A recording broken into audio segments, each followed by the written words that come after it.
예, 오늘 하나님의 말씀은 사도행전 19장 21절에서 마지막 절 41절까지 말씀을 보겠습니다. 제 성경으로는 신약성경 221쪽에 있는 사도행전 19장 21절부터 41절, 굉장히 긴 내용이지만 우리 본문에 충실해야 되기 때문에 21절부터 우리 마지막 절까지 함께 읽겠습니다. 시작. 이 일이 있은 후에 바울이 마게도냐와 아가야를 거쳐 예루살렘에 가기로 작정하여 이르되 내가 거기 갔다가 후에 로마도 보아야 하리라 하고 자기를 돕는 사람 중에서 디모데와 에라스도 두 사람을 마게도냐로 보내고 자기는 아시아에 얼마 동안 더 있으니라. 그때쯤 되어 이 도로 말미암아 적지 않은 소동이 있었으니 즉 데메드리오라 하는 어떤 은장색이 은으로 아데미의 신상 모형을 만들어 직공들에게 적지 않은 벌이를 하게 하더니 그가 그 직공들과 그러한 영업하는 자들을 모아 이르되 여러분도 알거니와 우리의 풍족한 생활이 이 생업에 있는데 이 바울이 에베소뿐 아니라 거의 전 아시아를 통하여 수많은 사람을 권유하여 말하되 사람의 손으로 만든 것들은 신이 아니라 하니 이는 그대들도 보고 들은 것이라.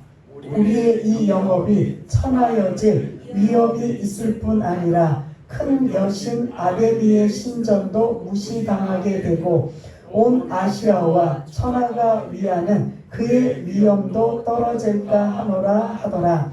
그들이 이 말을 듣고 분노가 가득하여 외쳐 이르되 크다 에베소 사람의 아데미여 하니 온 시내가 요란하여 바울과 같이 다니는 마게도냐 사람 가이오와 아리스다고를 붙들어 일제히 연극장으로 달려 들어가는지라. 바울이 백성 가운데로 들어가고자 하나 제자들이 말리고 또 아시아 갈리 중에 바울의 친구된 어떤 이들이 그에게 통지하여 연극장에 들어가지 말라 권하더라. 사람들이 외쳐 어떤 이는 이런 말을 어떤 이는 저런 말을 하니 모인 무리가 분란하여 태반이나 어찌하여 모였는지 알지 못하더라. 유대인들이 무리 가운데서 알렉산더를 권하여 앞으로 밀어내니 알렉산더가 손짓하며 백성에게 병명하려 하나 그들은 그가 유대인인 줄 알고 다 한 소리로 외쳐 이르되 크다 에베소 사람의 아데미여 하기를 2시간이나 하더니 서기장이 무리를 진정시키고 이르되 에베소 사람들아 에베소시가 큰 아데미와 제우스에게서 내려온 우상의 신전지기가 된 줄을 누가 알지 못하겠느냐. 이 일이 그렇지 않다 할 수 없으니 너희가 가만히 있어서 무엇이든지 경솔히 아니하여야 하리라. 신전의 물건은 도둑질하지도 아니하였고 우리 여신을 비방하지도 아니한 이 사람들을 너희가 붙잡아 왔으니 만일 데메드리오와 그와 함께 있는 직공들이 누구에게 고발할 것이 있으면 재판날도 있고 총독들도 있으니 피차 고소할 것이요 만일 그 외에 무엇을 원하면 정식으로 민회에 결정할지라. 오늘 아무 까닭도 없는 이 일에 우리가 소유 사건으로 받을 위험이 있고 우리는 이 불법 집회에 관하여 보고할 자료가 없다 하고 이에 그 모임을 흩어지게 하니라. 아멘. 오늘 말씀은 에베소에서의 영적 전쟁이라는 말씀을 가지고 함께 나누려고 합니다. 오늘 말씀을 나누기 전에 오늘 이 포인트가 되는 사진을 우리 지난주에도 봤지만 좀 넘겨주세요. 다음으로. 저 오늘 말씀은 지금 3주째 어디를 향한 말씀이에요? 에베소를 향한 말씀이에요. 이 에베소의 여러분들 그 주변은 전체를 아시아라고도 해요. 아시아에서 가장 큰 도시가 에베소다. 그러니까 동양에 지금 아시아로 치고 있으니까 동양 서양이 지금 에베소의 경계, 지금 이 하늘색, 파란색인가요? 파란색은 지금 뭐죠? 바다예요. 그러면 에베소에 있는 쪽은 아시아고 지금의 터키, 건너편은 지금의 어디지요? 그리스예요. 그리스. 그러니까 그리스와 지금의 터키라고는 아시아와 유럽의 뭐가 되는 거예요? 경계가 되는 상황이기 때문에 사도 바울이 시리아 안디옥 파송된 저쪽 여러분들이 보이시는 저 오른쪽에 있는 파송받은 교회가 저쪽 시리아 안디옥인데 거기서 선교센터가 지금 세워지고 있는 이 상황에 너무 멀리 떨어져 있기 때문에 선교센터를 다른 곳에 유럽을 향하여 복음을 전할 수 있는 제2의 선교센터를 사도 바울이 어디에다 염두에 두었다? 에베소에 염두에 둔 거예요. 그러니까 여러 가지 유럽을 향해서 가기도 좋고 아시아 쪽 중간에 있기 때문에 이곳에 아예 목적을 두고 염두에 두고 제2의 선교센터를 세우는, 그래서 이곳에 약 2년 반 동안, 정확하게는 2년 3개월이지만 본인이 이제 나중에 우리가 이제 또 다음 주에 나눌 때는 3년간이라고 해요. 내가 3년 동안 눈물과 겸손으로 이 에베소를 섬겼다라고 하면서 본인이 3년이라고 하거든요. 그러니까 회당에서 3개월 동안, 두란노 서원에서 2년 동안 집중적으로 예수의 복음을 가리키는 이 일을 했던 이런 바울의 마음속에는 이곳에 뭐를 세우기를 원한다? 선교센터를 세우기를 원한 이러한 마음들이 가득한 걸 볼 수가 있습니다. 그래서 오늘 이제 지난주에서는 두란노 서원이라는 이 장소에서 집중적으로 2년 동안 하나님의 말씀을 가르쳐서 많은 영혼들이 죽게 돌아오는, 여러분들이 보는 에베소뿐만 아니라 그 주변에 있는 아시아 있는 사람들까지도 뭐 놀러 왔다든지 관광하러 왔다든지 볼일 보러 왔다든지 원적 대도시다 보니까 이곳에 온 사람들이 소문을 듣고 두란노 서원에 가서 복음을 접하여 예수 믿는 사람들이 이제 많아진 거예요. 그래서 오늘 본문은 이제 바울의 입장에서는 내가 이 에베소에서 해야 할 일은 다 했다는 거예요. 선교센터도 재우고 많은 영혼들이 죽게 돌아와서 이 에베소에서 복음 전하는 자들이, 복음을 받은 사람들이 복음을 전할 때 이 주변에 있는 지역에 많은 그런 복음을 전하는 이 역할을 하기 때문에 사도 바울의 원래 목적은 큰 도시만 다녀요. 왜냐하면 제한되어 있기 때문에 큰 도시에서 많은 사람들에게 복음을 전하면 그 사람들이 또 이제 자기네들 처소에서 복음을 전하기 때문에 사도 바울의 그런 전도의 이런 그 전략은 큰 도시에 대도시에 가서 복음을 전하리라. 이것이 이제 이 에베소에 맞아떨어졌던 이러한 걸 볼 수가 있습니다. 넘겨주시면 에베소에 는 원래부터 옛날부터 지금 계속 보여드리는 건 2000년 전이에요. 지금 2015년 시대가 아니라 지금으로부터 2000년 전에 그러한 상황을 배경을 말씀을 드리는데, 이게 아데미 신이에요. 에베소에서 섬기는 아데미 여신이에요. 그러니까 오늘 우리가 읽을 때 크다 에베소 사람의 아데미여라고 막 군중들의 외치는 소리가 누구를 향해 지금 부르고 있어요? 우리는 누구를 불러요? 우리는 예수 불러야 되잖아요. 예수. 근데 이들은 누구를 부른다? 아데미가 복을 준다고 생각하는 거예요. 그래서 아데미 이 여신에게는 가슴이 유별나게 24개가 달려있는 거예요. 2개만 있으면 되는데 풍요와 다산의 상징이라고 해서 더 복을 많이 받으려면 2개 갖고는 안 된다. 그래서 24개가 지금 여러분들이 지금 아데미 여신의 가슴에 동글동글한 게 이게 가슴이에요. 가슴이 몇 개다? 24개를 이렇게 만들어가지고 여러분 이게 지금 원래는 그리스 로마 신화의 다음 거를 좀 띄워주시면 우리가 지난주에도 본 것처럼 이게 아데미 여신이에요. 이거 볼 때는 어때요? 여러분들이 보실 때 예쁘지요? 예, 이런 신이 에베소로 넘어와서 아까 그 전에 거를 다시 좀 띄워주시면 이렇게 변형이 돼버린 거예요. 우리는 그렇게 아름답고 이런 여신 원하지 않아. 우리에게 다산과 풍요만 준다면 그까짓 거 가슴 2개 갖고는 안 되고 24개를 만들어 놓고 그러면서 이 아데미 여신을 숭상하는 이것이 이 에베소 대도시에 그리고 주변에 있는 지역에 일어나는 일들이라는 거죠. 다음 거를 한번 띄워주세요. 이 아데미 여신이 어디에 있었느냐면 또 넘겨주시면 이게 아르테미스 신전이에요. 아데미 여신을 이곳에 우리가 그리스에서 파르테논 신전에서도 그 여신들을 거기다 넣었었잖아요. 여기도 파르테논 신전보다 4배나 큰 지금으로 말하면 여러분들 축구장만한 크기래요. 그래서 이게 세계 7대 불가사의 중에 지금 하나에 속하는 곳이 이 아르테미스 신전이에요. 엄청나게 어마어마한 신전에 아까 제우스 신전, 제우스 신 중에 최고의 왕인 제우스 신과 그리고 이 아데미 여신을 이곳에 두어서 모든 백성들이 이 신으로 숭배하고 있는 이러한 걸 볼 수가 있습니다. 그래서 우리도 예수님을 몰랐을 때는 어디 가서 막 빌고 복을 구하고 있어요? 대체적으로? 예? 그 성황당은 너무 옛날로 갔다.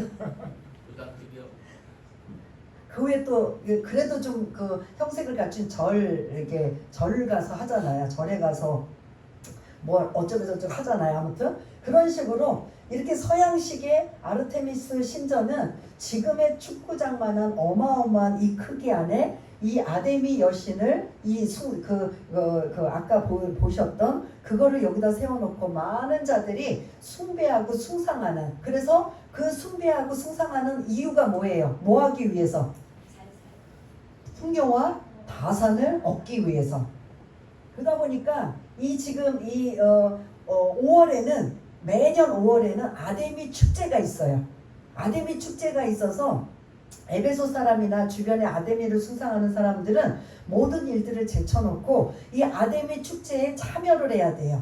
근데 이제 이 신전 안에 여사제와 남사제는 너무 이렇게 추접스러워서 말씀을 안 드릴게요. 말도 안 되는, 그게 무슨 신이라고 할 정도의 여러분들이 뭐 그렇게 추접해? 그러고 나중에 이 아데미 신전을 한번 나중에 5월 축제를 여러분들 개인적으로 혹시 심심하거나 조금 시간이 되시면 핸드폰으로 한번 찾아보세요. 아데미 얼마나 난잡하고 말도 안 되는 이러한 것들에 이 신들을 섬기는지. 아무튼 백성들의 입장에서는 풍요와 다산을 하기 때문에 그 당시에 그들의 가장 큰 복은 풍요와 다산이에요. 자손들을 많이 낳고 그리고 부자 되는 거, 이런 것들이 그들의 바람이기 때문에 거기에 딱 맞는 아데미 그 여신을 열심히 섬기는 거예요. 그런데 가장 하이라이트가 5월달이라는 거죠. 5월달에는 막 전 국민이 이 어디를 향해 다 지금 올까요? 아데미 신전을 향해, 이 아르테미스 신전을 아데미 신전이라고도 하는데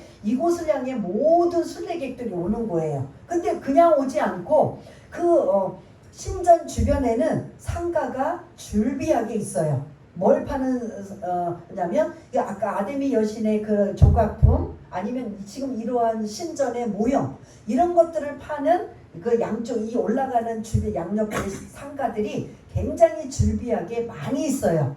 그런 상황에 5월 특별히 축제 때는 아데미 여신의 신상을 모두 다 사요. 그러면 누가 그때 아주 그냥 성행이 될까요? 에? 장사꾼. 무슨 장사꾼? 우상을 만드는 아데미 여신의 우상을 만드는. 근데 여기서 그 당시에는 2000년 전이니까 대부분 나무로 목각으로 만들었는데 오늘 본문에는 거기다가 뭐를 입혔다? 은을 입혔다. 그럼 이게 고가가 되는 거예요. 그 고가에 아데미 여신을 그 복을 빌기 위해서 이 신전 안에다가 두고 가고, 그리고 자기 집에 하나씩 구입하고, 그게 매년 이루어지는 상황이면 누구만 잘 살게 지금 되는 거예요. 풍요와 다산은, 풍요는 누구를 향한 풍요예요. 사실은 장사꾼, 이 우상을 만드는 장사꾼에게 아주 이건 대목이라고 볼 수가 있어요. 그래서 이 5월달만 되면 많은 사람들이 그 물건을 우상을, 아데미 여신의 신상을 사다 보니까 이 장사꾼들은 5월의 축제를 대비해서 뭐를 해놓을까요? 미리 많이 만들어 놓는 거죠. 물량이 딸리지 않도록. 그래도 그게 다 팔리거나 없어서 못 파는 게 매년 이루어지는 일들이, 잘 들으셔서 이제 이따가 본문 들어갈 때 이 말씀이 또 다시 한번 나누거든요. 그래서 누구만 사실은 좋은 일 시킨다? 장사꾼들만 좋은 일 시킨다. 그 장사꾼들이 매년 5월달은 대목인 거예요. 우리 마치 뭐 명절 때 장사하는 사람들이 대목이듯이 이 사람들의 대목은 5월달이에요. 그러니까 물량을 많이 미리 예비해두고 많이 만들어놨다가 그리고 이제 그때 이제 풀어서 많은 사람들에게 팔아서 수입을 올리는 이러한 일들이 생기는 이러한 모습이 이 지금 아르테미스 그 신전을 여러분들이 보시면 되겠고요. 한번 좀 넘겨주세요. 오늘 핵심이 이거예요. 이게 연극장이에요. 지금 이게 반원으로 된 반원형 연극장이에요. 그러면 지금 제 옆에 있는 이 높이 있는 데까지 다 뭐다? 네? 사람들이 앉는 좌석이에요. 이게 2000년 전에 25,000명을 수용할 만한 연극장이에요. 그 연극은 뭐예요? 말 그대로 무대가 있어야 되잖아요. 그럼 저쪽 반원이 되는 이렇게 일직선으로 된 그곳이 뭐가 될 것 같아요? 무대가 되는 거예요. 그곳에서 이제 많은 사람들이 뭐 강연도 하고 연극도 하고 하는 이러한 오늘 핵심이 이거예요. 이거를 좀 잘 염두에 두어서 에베소에 이렇게 엄청난 25,000명이 들어갈 만한 연극장이 있다. 이 연극장 안에 이제 예수 믿는 사람들이 정말 순교할 위험에 처해 있는 상황이다 보니까 끌려오면 어디다 세울까요? 여러분들이 이 지금 연극장에 보면 저 지금 저쪽 밑에 그리고 사람들은 군중들은 어디에 있을까요? 지금 이 관람석이 그냥 평평한 게 아니라 이렇게 세워져 있어서 아래를 모두가 다 보일 수 있을 정도의 이러한 연극장에 오늘 이제 주 무대가 되는 위기의 상황, 이런 영적 전쟁의 그런 위기의 상황이 되는 이 연극장을 저도 이 꼭대기 올라갔는데 이게 막 어지러울 정도더라고. 이렇게 가파라서. 요 뒤에 맨 꼭대기 이제 우리가 관광객들이 밑에보다는 위에 쪽에서 내려가지고 이렇게 이쪽에서 사진을 촬영하는데 이렇게 내려다보려면 이렇게 좀 아찔할 정도로 굉장히 급경사가 이루어지고 있는 이 모습을 이제 저도 이제 갔다 오긴 했는데 아무튼 요거를 여러분들이 머릿속에 잘 그려놓으시고 오늘 이제 본문으로 들어가려고 합니다. 다시 21절 22절을 좀 띄워주세요. 바울은 이제 지난주에 드란노 서원에서 2년 동안 말씀의 능력을 힘입어 많은 영혼들이 죽게 오다 보니까 이제 여기서 이제 내가 해야 할 일은 다 했구나 떠날 생각을 한 거예요. 떠날 마음이 21절 22절에 지금 담겨져 있어요. 근데 떠나기 전에 어떤 일을 당했다? 이 지금 이제 폭동이 일어나는 이러한 일을 지금 당한 거예요. 21절에 보면 여러분 21절에 읽으면 이 일이 있은 후에 이라는 이 지금 시작의 이 문장이 두란노 서원에서 2년 동안 복음의 능력이 많은 영혼들이 이런 일이 있은 후에 바울은 이제 이 에베소를 떠나야 되겠다라는 이 생각을 지금 계획을 언급하고 있습니다. 그래서 어디와 어디를 거쳐서요? 마게도냐와 아가야를 잠시 복습하면 마게도냐는 구체적으로 어디지요? 아까 그 지도를 보았을 때 마게도냐는 그 그리스 지역을 옛날에는 그리스라고 안 하고 위쪽에는 아가야라고 하고 아래쪽은 마게도냐라고 해요. 그러면 마게도냐 아래쪽은 핵심 지역이 어디였었어요? 고린도였었죠. 고린도 지역이었고 저 상부 쪽에 있는 아가야 지역은 빌립보 그 다음에 데살로니가 그것도 어디요? 또 베레아라는 이 지역이에요. 이 지역을 지금 이거를 자기가 고린도를 갔다 왔다 빌립보를 갔다 왔다 이렇게 말하지 아니하고 그냥 그 고린도 지역의 큰 지역을 마게도냐와 아가야를 거쳐 그 다음에 어디로 간다? 가기로 작정하였다. 이게 지금 왜 예루살렘인가 또 나오잖아요. 지난번에 2차 선교에서 고린도로 이제 2차 선교를 마무리하면서 또 어디를 거쳐서 갔어요. 예루살렘을 거쳐갔어요. 그때 왜 예루살렘이었나 하고 나누었잖아요. 오늘도 그거예요. 왜 예루살렘을 또 거쳐가는가 하는 건 이 당시에 예루살렘의 기근이 흉년이 너무 심하게 임하다 보니까 먹는 문제까지도 이게 아주 심각할 정도예요. 그래서 1차, 2차, 특별히 2차 선교 이 마게도냐 아가야 지역에 있는 이 지역에 뭐를 도움을 요청하느냐? 뭐를 했겠어요? 예? 그러니까 그거를 교회에서는 뭐라고 하죠? 구제 헌금을 요청을 하러 가는 거예요. 바울이 개인적으로 돈을 쓰려고 한 게 아니라 여러분들 본부에 지금 예루살렘에 기근이 들고 흉년이 들어서 그곳이 지금 교회 타격뿐만 아니라 사람들이 먹을 양식까지도 지금 아주 절실하게 필요하니 여러분들이 할 수만 있다면 좀 헌금 좀 해주십시오 라고 강력하게 부탁을 하기 위해서 마게도냐와 아가야를 가는 거예요. 그래서 거기서 이제 자원하는 사람들이 헌금을 주면 그걸 받아가지고 어디를 가려고? 예루살렘에 전달하기 위해서 전달하고, 그리고 에베소의 복음의 능력이 얼마만큼 일어났는지도 알리고 전하는 이러한 것들이 이제 바로 이루어질 계획이고, 그 다음에 그 21절에 보면 또 바울이 진짜 원하는 계획이 있어요. 21절 하반절에 보면 뭐지요? 로마도 보아야 하리라. 바울의 생각은 이미 바울이 복음을 전하지 않았는데 오순절 성령 강림 사건 이후로 많은 사람들이 흩어져서 로마에도 복음을 전해서 로마에 교회들이 많이 있어요. 그러면 왜 바울이 로마서를 썼을까요? 교회는 세워졌는데 이런 신학적인 체계가 잡히지 않으니 그들이 믿음에 흔들리지 아니하도록 로마 교회에 보냈던 것이 이제 로마서를 볼 수가 있는데, 로마도 가야 하리라, 로마에 가서 복음 전하야 하리라 이렇게 쓰지 않고 로마도 보아야 하리라 라는 건 이미 세워진 로마 교회를 인정하기 때문에 내가 더 가서 복음은 전하지 않겠다. 그런데 바울의 생각은 뭐냐면 사도행전 1장 8절에 보면 오직 성령이 너희에게 임하시면 너희가 권능을 받고 예루살렘과 온 유대와 사마리아와 어디까지? 땅끝. 바울의 목적은 땅끝이에요. 내가 지금 이렇게 예루살렘부터 해서 지금 계속 어디를 향해 가냐면 땅끝으로 지금 가고 있는 거예요. 2차 3차가 지금 계속 땅끝을 향하고 가고 있는데 진짜 땅끝은 그 당시에 그들은 어디냐? 스페인이라고 생각한 거예요. 그러니까 여기서는 이제 성경에 서바나라고 나오는데 우리 옛날 어른들이 프랑스를 뭐라고 불러요? 네?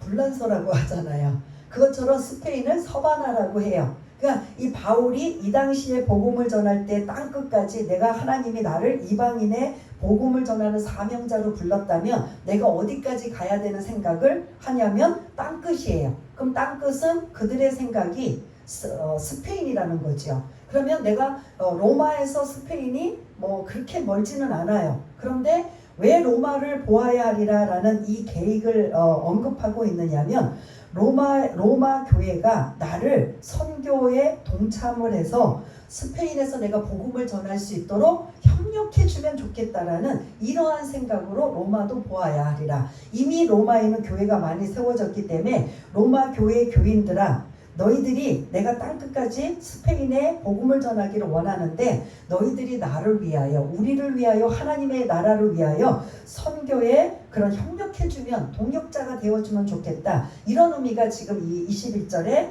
그런 계획을 바울이 앞으로 이제 에베소를 떠나 내가 당장 해야 할 일은 마게도냐와 아가야에서 구제헌금을 받아 예루살렘으로 떠나는 게 지금 당장 이루어질 계획이고, 앞으로 이제 바울의 먼 그런 해야 될 계획은 로마도 보아야 하리라. 이게 이제 큰 멀리 내다보는 계획인 걸 볼 수가 있습니다. 이러한 계획을 가지고 바울은 이제 에베소에서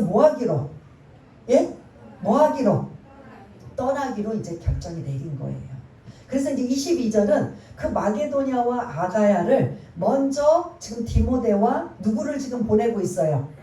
에라스도를 먼저 보내서 지금 바울의 그 생각을 전달하는 거예요. 전하면 그 교회들마다 디모데와 에라스도가 가서 뭐를 요청하는 거예요?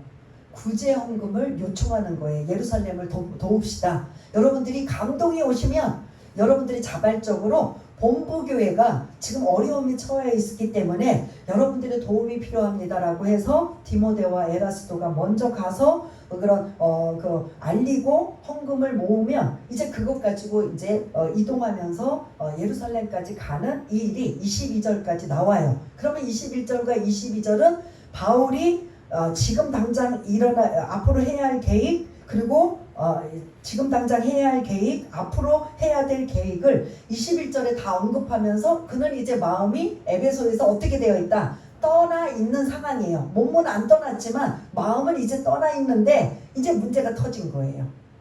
이 에베소에 폭동이 일어난 거예요. 폭동, 소동, 난동 이러한 일이 누구를 통해서 24절, 23절, 24절을 좀 띄워주시면 이제 이렇게 떠나려고 이제 좋은 마음으로 떠나려고 하는 바울의 발목을 붙잡는 계기가 지금 이 23절에 그때쯤 돼요. 바울이 이제 에베소를 떠나려고 하는 그때쯤 돼요. 이해가 되시나요? 그런데 이 도로 말미암아, 도는 하나님의 말씀이에요. 그리고 하나님 복음이에요. 이 복음으로 말미암아 적지 않은 뭐가 있었다. 그러면 이 소동이 작았다는 거에 크다는 소리예요. 적지 않은, 이거를 좀 큰 소동이라면 좋은데 꼭 굳이 이래가지고 헷갈리게 만들어요. 큰 소동이 일어났다는 소리예요. 그게 그 큰 소동이 폭동으로 난동으로 일어나는 이러한 일까지 있기 때문에 이게 지금 엄청난 지금 사건이에요. 24절에 보니까 이제 등장하는 이름이 나와요. 누가 나와요?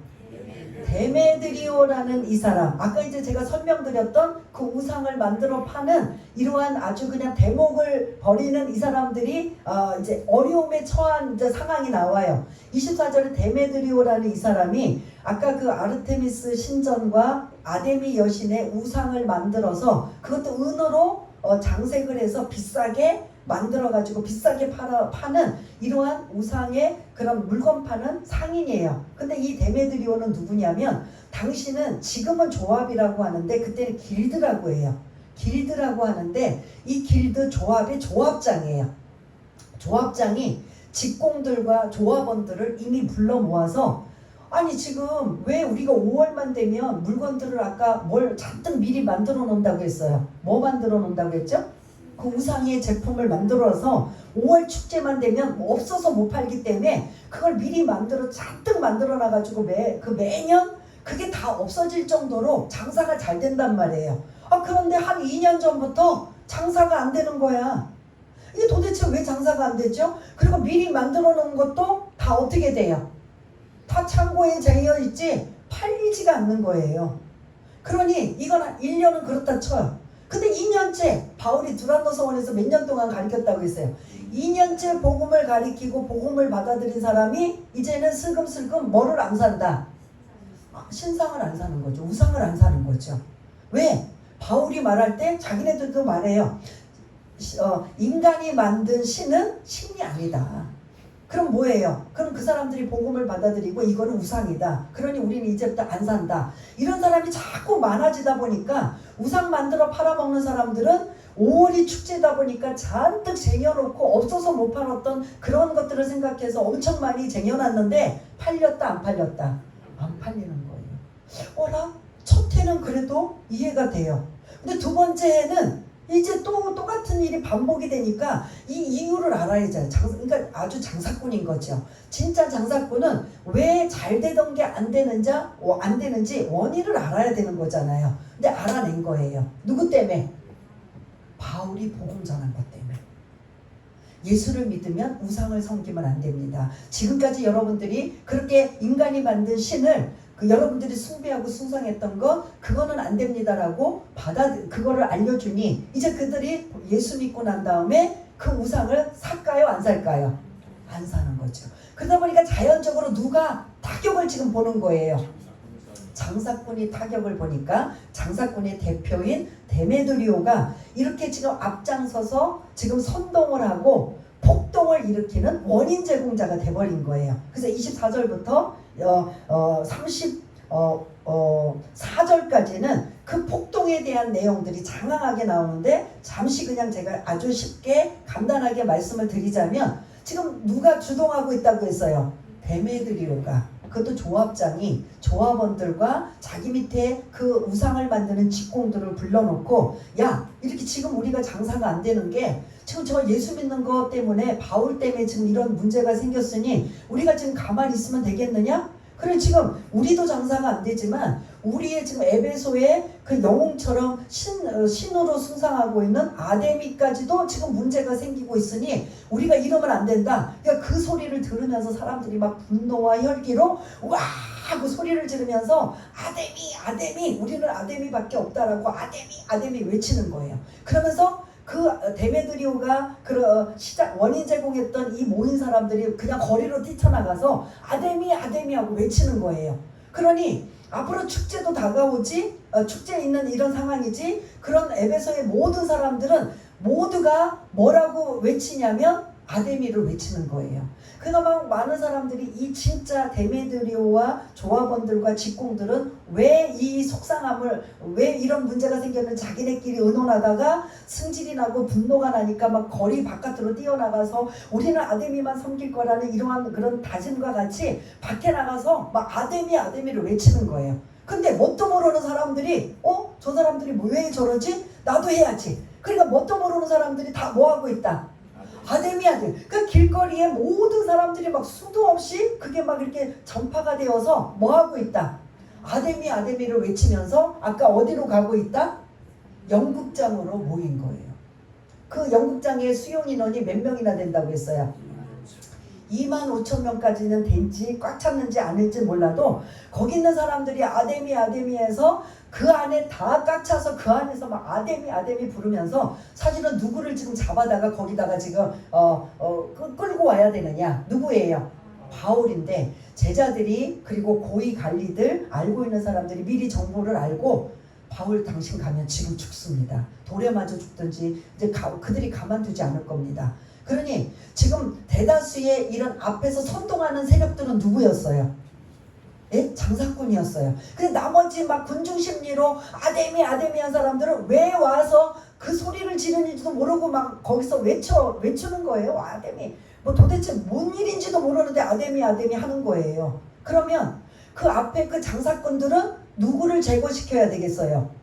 바울을 제거시켜야 되는데 바울이 없다 보니까 바울의 제자들 누구를 가이오와 아리스다고를 29절을 띄워주시면 바울이 안 보이니까 바울이 지금 누가 자꾸 숨겨주고 못 나가게 하니까 지금 가이오와 아리스다고를 제자를 2명을 지금 아까 그 연극장에 끌려온 거예요.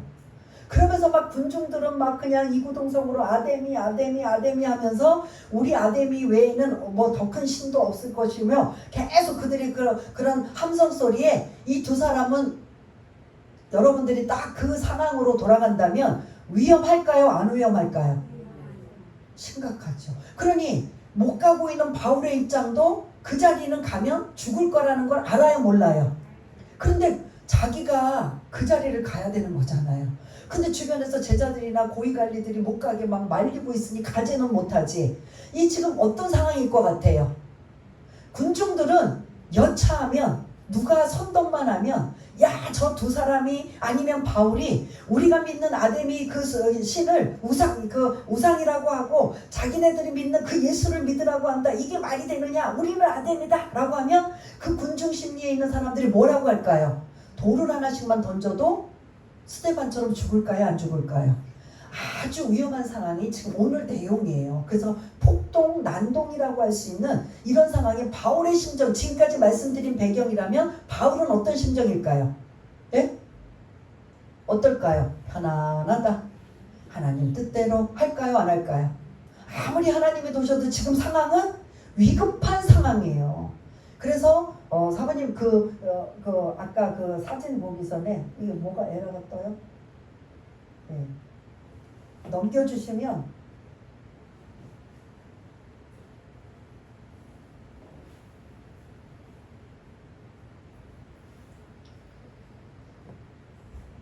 그 제목 뒤에를 좀 띄워주시면 바울의 심경이 고린도후서 1장 8절 9절에 지금 이 상황 지금 막 그 군중들이 막 그냥 아데미 아데미 외치며 장사꾼들은 선동을 하며 그리고 2명은 붙잡아가며 바울은 가고 싶 자기가 붙잡혀가서 자기가 순교할 망정 그 자리를 가야 되는데 못 가게 하니까 바울의 심경이 이 고린도후서에 담겨져 있어요. 우리 한번 읽어보겠습니다. 시작. 형제들아 우리가 아시아에서 환난을 너희가 모르기를 원하지 아니하노니 힘에 겹도록 심한 고난을 당하여 살 소망까지 끊어지고 우리는 우리 자신이 사형 선고를 받은 줄 알았으니 이는 우리로 자기를 의지하지 말고 오직 죽은 자를 다시 살리시는 하나님만 의지하게 하심이라. 아멘. 지금 고린도에 편지를 보내면서 에베소에서 이 마지막 그 폭동과 난동이 일어났을 때 바울의 심경을 8절에 아주 장황하게 우리가 아시아라는 게 지금 에베소에서예요. 에베소에서 당한 환난을 너희가 모르기를 원하지 않기 때문에 내가 알려주고 있다. 근데 우리가 그때 힘에 겹도록 뭐를 당했다? 심한 고난을 당하여 뭐까지 끊어졌다? 살 소망까지 끊어지고 9절 우리는 우리 자신이 뭐를 받은 줄 알았다? 그러면 이제 바울의 생각은 이제 우리가 여기서 뭐 하는구나? 죽는구나 라는 생각을 할 정도예요. 이 정도로 심각한 거예요. 이 정도로 이들의 에베소의 사람들의 폭동과 난동이 어마어마했던 거예요. 이게 막 잠재우지를 못하는 거예요. 바울은 이제 꼼짝없이 그런데 먼저 자기가 그래도 죽으면 괜찮은데 먼저 끌려간 가이오와 아리스다고가 죽는다고 생각하니까 이런 여러 가지로 생각하니까 이게 지금 살 소망도 끊어졌다. 그리고 그런 죽을 위험에 처해있다. 사형 선고를 받은 줄 알았다. 이 정도까지의 아주 이 바울과 그 복음을 전하는 사람들의 입장이 아주 위기에 처한 고난에 이러한 그런 모습을 지금 담겨져 있습니다. 다시 한번 이제 34절, 35절을 좀 이제 띄워주세요.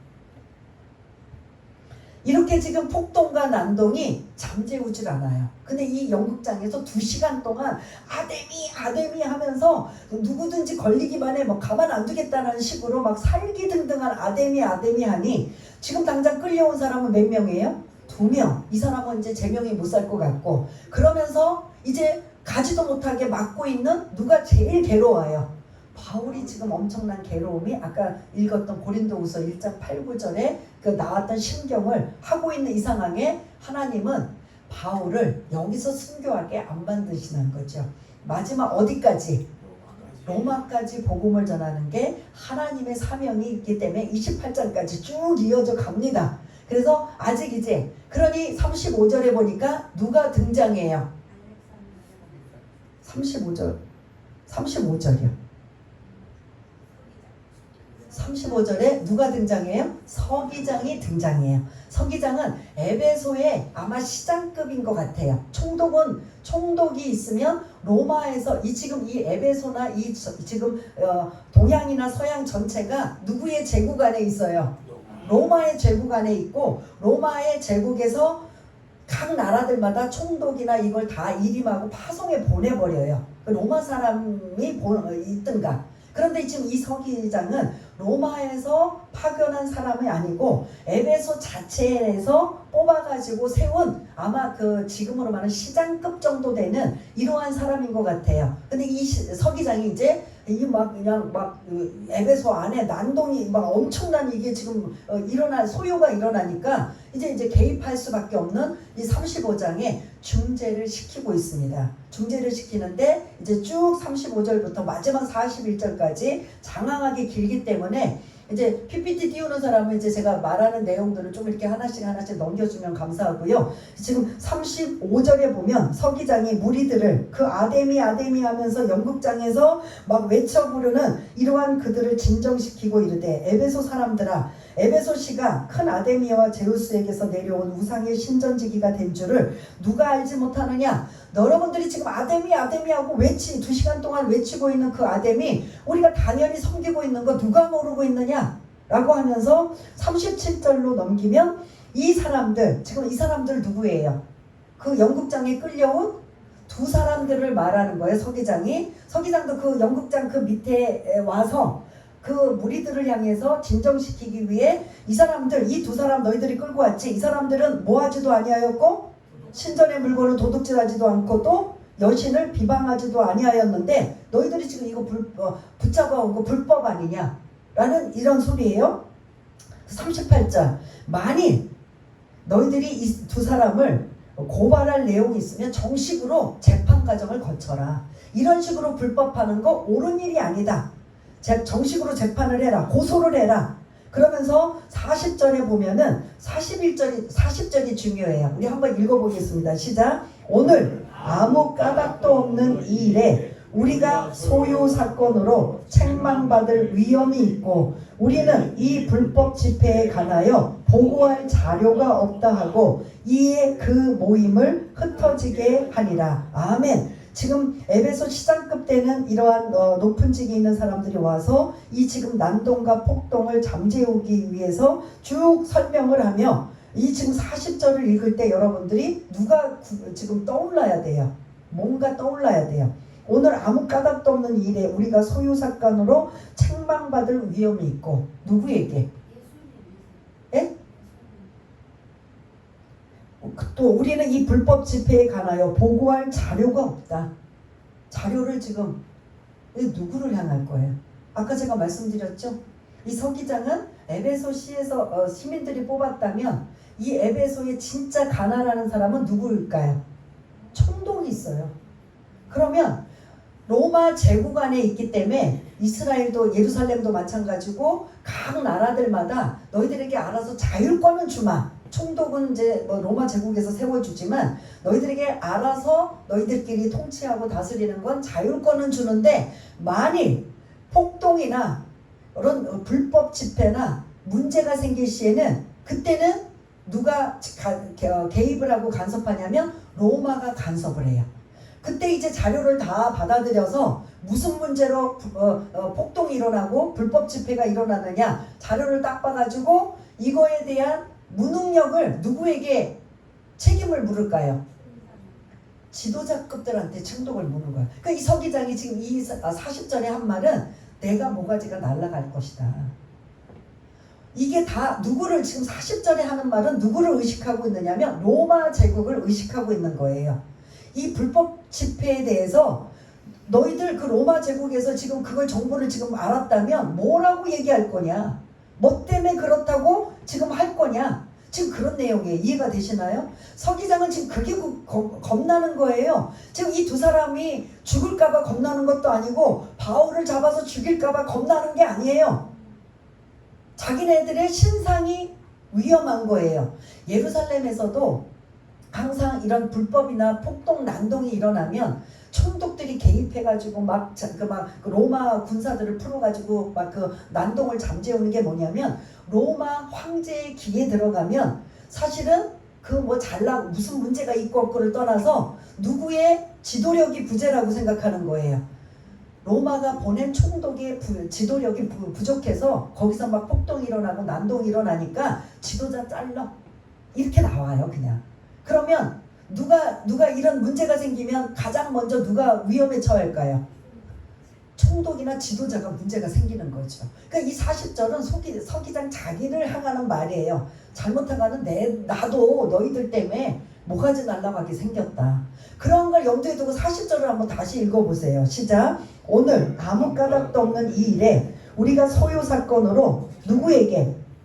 로마 제국에 책망받을 위험이 있고 우리는 이 불법 집회에 관하여 어디에 자료를 내야 돼요? 로마 제국에 보고할 자료가 없다. 너희들 명분이 없다. 그런데 지금 이렇게 하고 있는 이 불법 집회에 다른 말로 로마에서 알면 너희들은 뭐 무슨 일이 없겠지만 내 모가지가 날라가. 그러니 너희들이 진짜 이 문제가 제대로 된 문제라면 정식으로 뭐 해라? 재판을 걸쳐서 이 문제를 가지고 와라. 그러니까 그냥 대다수는 군중 심리로 아데미 하니까 그냥 따라와서 그냥 아데미 했던 사람들이 도대체 왜 모였는지 도대체 왜 이런 일이 있는지도 모르고 왔다가 서기장한테 혼쭐만 나고 이 불법 집회 그 연극장에 많은 사람들은 다 뭐 했다? 흩어졌다라는 거죠. 오늘 말씀드리고 싶은 건 복음을 전하면 반드시 소동이 일어나는 건 정상적이다. 소동. 다른 말로 어느 한 가정에 전혀 예수를 안 믿는 가정에 거기에 뭐 자녀가 아니면 뭐 아내가 남편이 예수를 믿으면 그 가정이 기다렸습니다라고 다 예수 믿는 평온함이 있는 게 아니라 그때부터 뭐가 일어난다? 소동이, 핍박이, 박해가 일어난다. 왜요? 당장 무슨 문제 때문에? 제사 문제 때문에. 안 믿는 가정이니까 그들이 늘 뭐 했어요? 제사를 드렸잖아요. 조상들을 향해 제사를 드리고 했다가 어느 날 예수 믿고 그건 우상이고 하면 안 됩니다 라고 했더니 이제는 그 자녀를, 아내를, 남편을 그 가족들이 어떻게 할까요? 바로 뭐가 나와요? 소동이, 핍박이, 박해가 일어나. 여러분 이거 공감해요? 안 해요? 근데 직장에서도 마찬가지예요. 직장에서 그냥 술 마시고 담배 피고 막 같이 그냥 놀러도 가고 안 좋은 데도 다니다가 어느 날 이 사람이 예수 믿는다고 회식 시간에 회식이고 뭐고 뭐부터 끊어? 에? 뭘 끊어요? 술부터 끊으면 직장인들이 일단은 동료들이 뭐라고 할까 안 할까요? 처음엔 놀랜다. 두 번째 그리고 뭐 예수 믿으면 술 먹으면 안 돼? 그리고 계속 비난하고 야유하고 나중에는 어떻게 보면 왕따, 우리나라 이제 조직사에 보면 왕따까지 당할 상황까지 있다. 이게 뭐예요? 소동이고 박해고 핍박이라는 소리예요. 여러분들은 가정이 그냥 다 믿으면 그런 문제가 안 생기지만 집안에 혹시 안 믿는 가정에 그런 믿는 사람이 생기면 이 문제는 반드시 생긴다 안 생긴다? 생기는 건 이 에베소에도 이렇게 지금 에베소에 전혀 하나님을 모르는 이 지역에 어둠의 지역에 빛이 들어가니 계속 뭐가 생기는 거예요? 소동이 생기고 박해가 생기고 핍박이 생긴다. 그래서 저와 여러분들이 누군가에게 복음을 전했는데 그 가정에 어려움이 생기고 했다. 그거 나 때문에 그런 거 아니야? 막 이러고 고민할 게 아니라 오늘 성경의 말씀에 비추어 보면 당연하다 아니다? 당연하다. 근데 이제 관계가 너무 이제 좀 안 좋으니까 저도 한 예로 저희 언니한테 복음 전하다가 지금 왼수가 돼버렸어요. 그러나 기도는 저는 끝까지 하지요. 그런데 하나님이 택한 자녀라면 구원받게 해주시고 아니라면 뭐 저는 어쩌죠. 하나님이 선택하는 거니까 그건 없지만 우리는 계속 뭐 하는 거예요? 전할 뿐인데 전해서 이렇게 폭동난동을 하면서 이제 저도 이제 다시 한번 옛날에 저 언니한테 복음 전하다 지금도 이제 의를 끊고 연락도 안 하는 이러한 상황까지 참 부끄러운 저의 이제 과거사가 나오지만 막 길길이 뛰고 막 난리가 아니었어. 그만큼 그 언니는 우상의 미신에 그런 타종교에 완전히 심취되어 있어 빠져있는 사람이기 때문에 그냥 이래도 좋고 저래도 좋은 사람 뭐 복음 전하라고 했는데 나 안 믿으면 되는 거지 하고 이렇게 반응이 아니라 팔딱팔딱 길길이 뛰는 사람이에요. 그러니 이 저항이 엄청난 거예요. 그게 오늘 에베소의 아주 작은 가정에 소동이 일어난다는 거죠. 그리고 이게 직장에서도 그렇고 가정에서도 그렇고 이런 공동체에서 그렇고 국가 간에도 이런 소동과 난동은 지금 계속 이 사도 바울이 복음을 1차 2차 계속 전할 때마다 그런 소동이 일어난 건 대상이 누구였어요? 누구에게 늘 어려움을 당했어요? 예?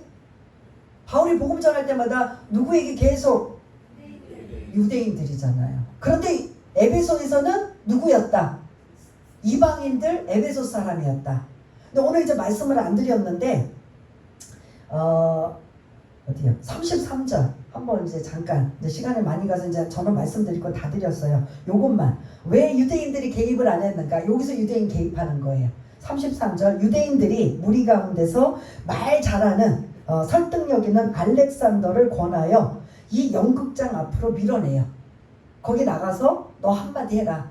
우리 그러니까 지금 에베소 사람들은 아데미 하면서 앞장서서 이 선동한 사람들은 다 누구를 싸잡아서 이 죽일 죄인이냐면 바울이 어디 사람이에요? 유대인 사람이니까. 그러면 거기에 유대교는 따로잖아요, 사실은. 그런데 에베소 사람들은 그런 거 상관 안 하고 다 도매급으로 누구를 향해서 지금 손가락질하는 거예요? 유대인들을 향해서. 근데 엄밀히 보면 유대인과 바울은 같아요, 틀려요? 유대교와 기독교가 다르단 말이에요. 근데 에베소 사람들은 모르니까 다 바울이 유대인 출신이니까 다 누구로 도매급으로 지금 몰고 가는 거예요. 그러니까 막 유대인을 지금 막 이제 씩씩거리고 있으니까 유대인들이 자기네들은 아니다. 우리는 여기하고 상관없다. 이래서 말 잘하는 호소력 있는 알렉산더를 그 연극장에다 대표로 세워요. 근데 군중심리가 그 사람의 말을 듣지 않아요. 다 그냥 유대인으로 그냥 한통속이라고 생각하는 거예요. 여기서도 사실은 지금 적극적으로 바울을 죽이려고 하는, 앞장서려고 하다가 안 먹혀 들어가서 못한 것뿐이지, 유대인들도 지금 사실은 아주 속이 시원할 정도의 이러한 모습이 되는 거예요. 그렇다면 지금 말씀드린 것처럼 1차, 2차에 대체적으로 그런 비난과 박해와 대적한 세력은 누구였다? 유대인들이었다. 근데 에베소에만큼은 3차에서는 누가 했다? 이방인들, 에베소 사람들이 이렇게 아주 폭동, 난동으로 소동을 일으켰다. 그래서 저와 여러분들이 강조드리고 싶은 건, 누군가의 복음을 전했는데 그 복음으로 인하여 받아들인 사람 말고 그 주변에 있는 가족이나 직장이나 공동체에서 문제가 생긴다 라고 한다면 당연히 있을 문제예요, 아니에요? 있는데 힘든 거죠. 있는데 감당하기가 어려운 거죠. 그러나 그건 당연한 거예요. 지금 에베소는 경제적으로도 풍요롭고, 그리고 아데미 여신을 믿어서 다산과 풍요가 임한다고 해서 그들은 뭐 더 이상 바랄 것이 없는 거지만, 영적으로 보면 거기는 무슨 도시예요? 죽어있는 도시, 어둠의 도시예요. 그곳에 바울이 가서 뭘 한 거예요? 빛이신 예수님을 전하여서 그곳에 죽어있고 어둠의 그러한 도시에 많은 영혼들이 이제 하나님의 자녀로 이끌림을 받는데, 아직 대다수는 어둠이기 때문에 그 어둠이 어떻게 해요? 이 빛을 대적하다 보니까 폭동이나 난동이 일어나는 이러한 모습이 있기 때문에, 여러분들 복음 전하다가 내가 괜히 복음 전해서 저 집, 저 가정, 저 직장 문제 생기는 거 아니야? 어려운 게 아니야? 당장은 그런 문제가 있지만 엄밀히 말하면 그 모든 일은 당연하다, 아니다. 당연하게 생각을 하셔야 된다는 거죠. 오늘 이게 저와 여러분 핵심이에요. 지금 이 자리에 계신 분 중에서도 나 한 사람 예수 믿느냐고 교회 가정 안에서 어려움을 당하거나, 직장 안에서 불이익을 당하거나, 공동체 안에서 어떤 힘든 가정이 있다면 오늘 이 말씀을 위로를 삼으셔서 끝까지 그 고린도후서 1장 9절에 보면, 나는 이런 상황에 누구만 의지하고 있다? 하나님만 의지하리라 하는 이러한 마음을 갖는 저와 여러분 모두가 되시기를 바라겠습니다. 우리 한번 반주로 하면서, 여러분들이 전도하다가 이러한 일들이 생기거나 또 어려움이 생기면 이게 바울처럼 어려움을 생기는구나 라는 이러한 것들을 기억하고, 이게 당연한 것이구나. 그게 마태복음 그 산상팔복에 의를 위하여 핍박을 받는 자는 기뻐하고 즐거워하라, 천국이 저희 것이니 라는 의를 위하여 박해를 받는 자라는 말씀도 나오는 거 보면, 우리 한번 어떤 상황에도 빛의 자녀인 우리가 어둠에 빛을 전할 때 반드시 이런 후유증이나 어려움이 있지만, 그럼에도 불구하고 그것 때문에 좌절하지 않고 계속 그들이 빛의 그런 모든 자녀들이 되기를 위해서 힘쓰고 애쓰는 저와 여러분 모두가 되기 위해 한번 기도하는 시간을 갖겠습니다. 할렐루야. 사랑이 많으신 하나님 아버지, 오늘 이제 바울이 에베소에서 마무리하고 떠나려고 하는 시점에 이 에베소 안에 폭동과 난동이 일어나며 정말 죽을 위험이, 사형 선고를 받은 줄 알았다라는 이러한 언어까지 사용하며 정말 아주 큰 위기를 당했던 이 바울의 모습을 우리가 한번 생각하며, 아버지 하나님 어둠의 도시, 세속화가 된 아버지 하나님 세상적으로 보면 잘 먹고 잘 살고 부유하고 풍족하지만, 아버지 영적으로 보면 어둠의 도시, 죽은 도시는 이곳에 복음이 들어가서 빛을 드러내며 생명을 아버지 얻게 하는 이 일에 많은 어려움들이 생긴다면 우리는 어떻게 해야 될까요? 오늘 이 말씀을 우리가 마음에 두고 염두에 두어서 아버지 하나님 이런 일은 당연한 것이라고 생각하여 아버지 하나님 더 믿음에 굳게 서고 더 예수를 아버지 의지하며 끝까지 승리의 계가를 올리는 믿음을 잃지 않는 귀하고 복된 자들 그 모두가 우리가 될 수 있도록 성령님 도와주시고, 성령님 은혜를 내려주시고, 성령님 날마다 성령 충만케 하는 하나님의 역사가 나타날 수 있도록 주님 도와주옵소서. 하나님 아버지 감사합니다. 오늘 이 에베소에서의 영적 전쟁을 정말 죽을 위험에 처해 있고, 정말 아버지 하나님 사면 초가가 되었던 이 상황에 하나님을 의지했더니 하나님께서 서기장을 통해서 이 군중의 폭동을 잠재우고, 그리고 또 바울은 또한 다음 단계 영혼들을 구원하는 일에 귀하게 아름답게 쓰임받았다며 죽을 위험에 처해 있어도 우리가 걱정하지 않고 염려하지 않고 하나님께 내어 맡기는 인생이 되는 복된 자들 다 될 수 있도록 주님 도와주옵소서. 모든 것 감사드리오며 사랑이 많으신 예수님 이름으로 기도드리옵나이다. 아멘.